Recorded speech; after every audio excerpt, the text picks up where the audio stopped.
Aisha Tyler once said, "Success is not the absence of failure. It is persistence through failure." Welcome to McBain Moments.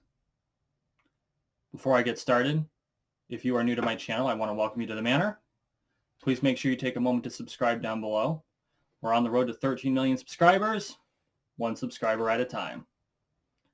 Okay, let's talk about success and failure. So, most people think that when they succeed at something, it's because they have just not failed. Or more accurately, it's they finally pushed through and got into that success. And if they succeed quickly, they think that that's good. And if they don't succeed quickly, they think that that's bad. But realistically, that's kind of backward thinking. There's an old saying, and I don't know who said it. So if you know who it is, then please leave a comment and let me know. The master has failed more than the apprentice has tried. And I think this is something that in our current society, we've really forgotten. You know, everything is now at our fingertips. I remember when I was 11, the internet came out for public consumption. I mean, it had been around for like 30 years in a governmental and military context, but realistically, for all practical purposes, I think it was 1995 or 1996 that the internet started really becoming a public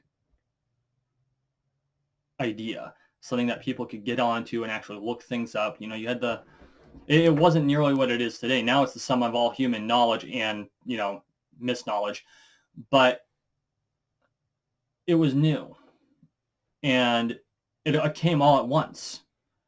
But we didn't see the number of failures that happened behind the scenes for the engineers and the programmers and everything else that built up this massive thing we now call the internet. You know, anytime you try something new, and it doesn't matter what it is, whether it's cooking or playing a game, learning a new language, you're going to fail, and you're going to fail a lot. And that's necessary. And I don't think enough people appreciate how necessary that failure is. Because it's those failures where we learn something. We don't learn anything when we succeed. It's like, oh, I was successful. That must have worked right. But half the time, we don't know what we did right. And then we turn around and we fail again. And we're like, what? I thought I did everything the same way. But then you tweak it. Move it back toward that individual success you had. And maybe your success rate goes from, 2% to 3%. But it's the failures that we actually learn in. As a fencing instructor, as a fencer, skip the instruction, as a fencer, this is something that is extremely important to me. I fight probably 100 people a year, different people. I fight some people 100 times a year, but I fight against probably 100 to 110 people a year. In fact, I think I fought that many in January, so there you go. The number of times I won in that tournament, I think I can count on one hand. No, I think I can count them on two hands, though. I think we went some ridiculous number of bouts, and I got less than 10 wins. But from every loss, I learned something. The most important thing I learned didn't have anything to do with technique. And that's kind of counterintuitive because you'd think that, oh, no, you need to block a certain way or you need to. No. The most important thing I learned in that tournament in January, and this is before I took my test because I took my test the same day, is that I do better when I relax.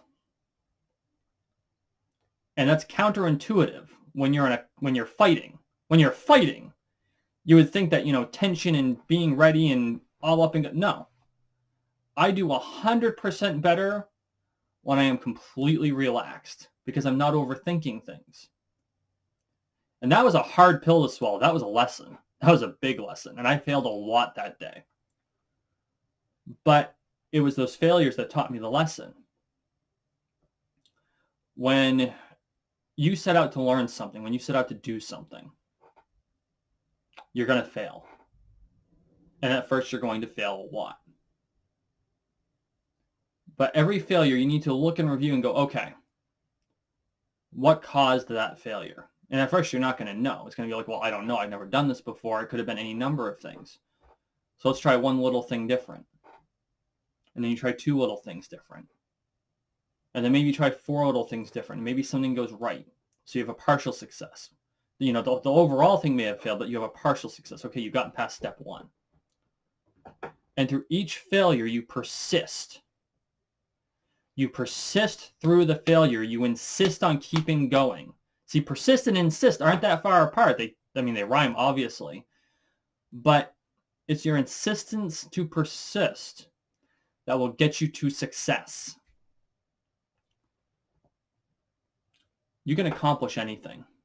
I firmly believe that anyone with the faculties, because there are physical limitations, there are mental limitations on some people, and those are exceedingly difficult to overcome, although some people have overcome some just enormous obstacles.